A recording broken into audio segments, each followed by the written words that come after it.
Kami dari kelompok 5 akan menjelaskan materi mengenai perencanaan tata letak fasilitas. Dimulai dengan saya, Nur Inisa Suci, yang akan menjelaskan pertama kali dalam video ini. Manajemen produksi serta operasi mencakup penyediaan serta pemeliharaan bangunan-bangunan dan berbagai layanan untuk menempatkan, melindungi, menyimpan, dan memberikan berbagai layanan kepada orang-orang serta mesin-mesin yang digunakan untuk membuat produk serta membuat layanan jasa. Nah, fungsi dari manajerial dalam tata letak ini adalah memastikan agar bangunan serta fasilitas lainnya itu berjalan, beroperasi secara efektif, seperti itu. Dimulai dari membuat strategi tata letak atau strategi layout. Tujuannya adalah untuk mengembangkan sistem produksi yang efektif serta efisien sehingga mencapai kebutuhan kapasitas dan kualitas dengan biaya yang paling ekonomis. Strategi ini mencakup desain atau konfigurasi dari bagian-bagian serta pusat-pusat kerja dan peralatan yang bentuk proses perubahan dari bahan mentah menjadi barang jadi atau produk yang sudah jadi. Nah, pengaturan bahan, proses kerja, dan waktu agar dapat digunakan seoptimal mungkin sehingga mencapai tujuan dari perusahaan. Nah, di sini ada tujuan perencanaan tata letak. Di sini ada 10 tujuan. Yang pertama adalah pemanfaatan peralatan yang optimal. Jadi menggunakan peralatan yang ada sehingga produk jadi, gitu. Yang nomor 2, penggunaan jumlah tenaga kerja yang minimum sehingga biaya yang dikeluarkan itu pun tidak terlalu banyak. Nomor 3, aliran bahan dan produk jadi yang lancar. Jadi pemrosesan pembuatan produk itu lancar dengan strategi ini. Nomor 4, kebutuhan persediaan yang rendah. Nomor 5, pemakaian ruang yang efisien. Yang ke-6, ruang gerak yang cukup untuk operasional maupun pemeliharaan. Yang ke-7, biaya produksi dan investasi modal yang rendah. Yang ke-8, fleksibilitas yang cukup untuk menghadapi perubahan. Kemudian nomor 9, keselamatan kerja yang tinggi. Dan yang terakhir, suasana kerja yang baik. Jadi inti dari tujuan tata letak ini adalah efektif dan efisien untuk membuat produk seperti itu. Nah, setelah itu ada kaidah dalam merencanakan tata letak fasilitas. Di sini terdiri dari 6 kaidah. Yang pertama, tempatkan pusat-pusat berdekatan serta kurangi kebiasaan menempatkan barang sementara. Jadi, barang-barang yang kiranya belum terencana diletakkan itu jangan sampai diletakkan begitu saja gitu. Jangan bilang letakkan ini sementara seperti itu. Jadi harus dibuat perencanaan sehingga peletakan itu udah sesuai dengan jalur kerjanya. Kemudian yang nomor 2, buat tanda pada lantai untuk menandai letak material dan tahapan kerja. Jadi dari tanda letak di lantai itu sudah ketahuan nih proses kerja dimulai dari mana sampai akhirnya seperti apa. Jadi ketahuan. Kemudian nomor 3, upayakan pengurangan dalam jumlah dan ukuran penyimpanan sementara. Nomor 4, otomatisasikan pengaturan material handling sehingga dapat ditemukan pola pemindahan yang tetap dan siklus pengiriman yang baik. Nah, nomor yang 5, pemakaian mesin kecil yang jauh lebih baik dari mesin besar yang sedikit. Jadi maksudnya di sini menggunakan mesin kecil tapi produksinya banyak itu lebih baik. Sedangkan kalau misalnya menggunakan mesin yang besar lalu produksi kecil itu malah rugi gitu. Maksudnya daya yang dipakai itu malah banyak sedangkan produk yang dikeluarkan kecil. Kemudian nomor 6, bila mungkin tempatkan robot-robot khususnya untuk pekerjaan yang berulang-ulang. Jadi kan kalau misalnya bikin produk itu kan adalah pekerjaan yang berulang-ulang kan. Nah, lebih baik menempatkan mesin-mesin atau robot-robot sehingga pekerjaannya itu lebih teratur seperti itu. Sekian dari saya, selanjutnya materi akan dijelaskan oleh teman saya, Nur Hasya. Halo, assalamualaikum warahmatullahi wabarakatuh. Aku Rasya Maria Amana dan aku salah satu anggota dari kelompok 5. Yang kelompok 5 ini kita jelasin tentang perencanaan tata letak fasilitas. Sebelumnya sudah dijelaskan sama Suci tentang struktur tata letak, pengertian dan tujuannya apa. Di sini saya akan jelasin salah satu jenis dari tata letak itu sendiri. Tata letak dia punya 3 jenis. Yang pertama tata letak proses, tata letak produk, dan tata letak posisi tetap. Di sini saya akan jelasin yaitu tata letak proses beserta kelebihan dan kelemahannya. Tata letak proses atau proses layout atau biasa juga disebut tata letak fungsional adalah penyusunan tata letak di mana alat yang sejenis atau yang mempunyai fungsi yang sama ditempatkan di dalam bagian yang sama juga. Contohnya pergudangan, rumah sakit, universitas, kantoran, dan lain-lain. Untuk lebih jelasnya nanti akan ada gambar dari tata letak proses juga di sini. Nah, setelah kita tahu pengertiannya, saya akan jelasin juga, saya akan menyampaikan juga ke teman-teman apa sih kelebihan dari tata letak proses itu sendiri. Tata letak proses itu punya 5 kelebihan yang akan saya jelasin di sini. Yang pertama adalah memungkinkan utilisasi alat atau mesin yang tinggi. Jadi dengan tata letak proses kita tuh akan meningkatkan utilisasi alat dan mesin dalam untuk melakukan proses produksi. Utilisasi itu maksudnya seberapa efisiensikah si alat atau mesin itu digunakan dalam proses produksi. Nah, dengan tata letak proses kita akan meningkatkan utilisasi alat dan mesin itu sendiri. Selanjutnya, kelebihan dari tata letak proses itu adalah memungkinkan penggunaan alat atau mesin-mesin yang multiguna. Nanti sehingga dalam prosesnya itu nanti akan lebih cepat dalam mengikuti proses atau perubahan jenis produksi. Maksudnya kan suatu perusahaan itu kan pasti membuat suatu produk itu atas permintaan atau atas target pasar gitu, dan sedangkan keinginan dan permintaan customer atau masyarakat itu akan selalu terjadi perubahan. Dalam perubahan-perubahan ini, perusahaan tentunya harus melakukan inovasi terhadap produknya. Nah, dengan tata letak proses, itu alat-alat atau mesin yang multiguna ini akan membuat proses atau implementasi terhadap inovasi produk yang sudah ada, itu akan lebih cepat diimplementasikan dalam proses produksi. Selanjutnya, kelebihan dari si tata letak ini adalah dia memperkecil terhentinya produksi yang diakibatkan oleh kerusakan alat atau mesin. Karena dalam tata letak proses kita tuh akan melakukan pengawasan alat atau mesin lebih ekstra. Jadi kerusakan atau alat dan mesin yang menyebabkan terhentinya produksi itu akan lebih minim gitu, karena mesin sudah diawasi dan sudah dilakukan perawatan yang lebih baik atau lebih ekstra. Yang keempat dari kelebihan dari tata letak proses itu adalah sangat fleksibel dalam mengalokasikan personel dan peralatan.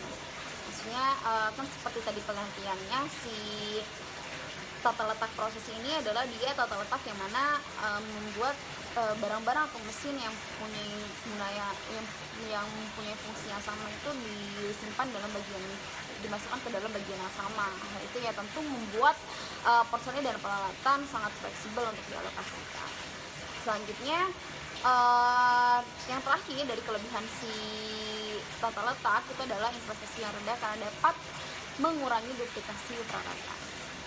Selain dari kelebihan-kelebihan tadi, tata letak ini dia punya kelemahan juga loh. Nah, kelemahan dari tata letak proses itu sendiri adalah yang pertama, dia akan meningkatkan kebutuhan penanganan bahan atau material handling.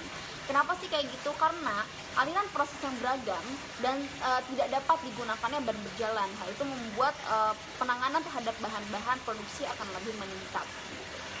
Ini kita harus lebih ekstra juga nih dalam meningkatkan kebutuhan penanganan bahan yang tadi.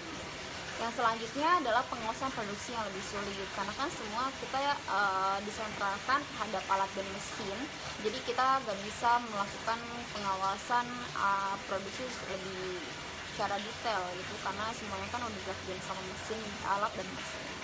Selanjutnya, yang ketiga, kelemahan dari tata letak itu adalah meningkatnya persediaan barang dalam proses.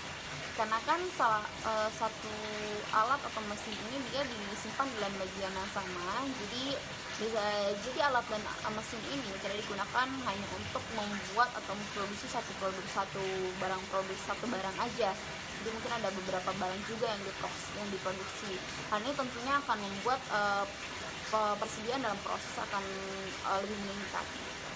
Yang keempat, dari kelemahan dari tata letak proses itu adalah total waktu produksi per unit yang lebih lama. Alasannya sama kayak yang tadi, karena kan yang diproduksi sama si alat dan mesin ini ada beberapa, jadi dalam prosesnya itu pasti akan membuat satu produk yang diproduksi itu harus memakan waktu yang lebih lama. Yang terakhir, dari kelemahan dari tata letak proses itu adalah pekerjaan rutin, penjadwalan dan akunting biaya akan lebih sulit. Karena setiap ada order baru itu harus dilakukan perencanaan dan perhitungan kembali. Itu aja penjelasan dari saya. Selanjutnya akan dijelaskan oleh Nurma tata letak produk. Terima kasih. Assalamualaikum warahmatullahi wabarakatuh. Perkenalkan, nama saya Nurma Yunita, saya dari kelompok 5. Di sini saya akan menjelaskan mengenai jenis tata letak yang sebelumnya telah disampaikan oleh teman saya Hasya mengenai jenis tata letak proses. Selanjutnya yaitu jenis tata letak produk.